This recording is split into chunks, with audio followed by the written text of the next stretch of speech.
ఎవరమ్మా మీది? ఎటు వేస్తున్నారు? పింఛన్ పోతాను. ఇచ్చిండా పింఛన్? ఇచ్చిండు. ఎన్ని ఇచ్చిండు? 2000. ఇంకా పైసలు వేయలే మీది? ఇయ్యలే. ఇప్పుడు మీది మన్నగూడెం గ్రామ పంచాయతీ కదా, ఆయన వస్తలేడా మీ దగ్గరికి? వస్తలేడు. మరి మీరు పోవాలంటే ఎట్లా? నేను పోవాలంటే 100 రూపాయల ఛార్జ్ పెట్టుకుని పోతాను.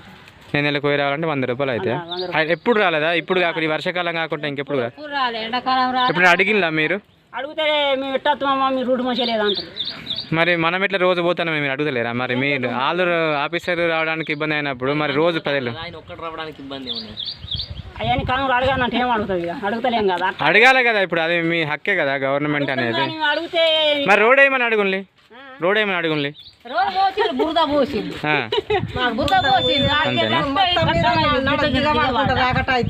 రోడ్ ఏమంటే రోడ్ వేసి ఇంకేంది మరి, రోడ్ అయితే దిగబడతాడు అంతేనా?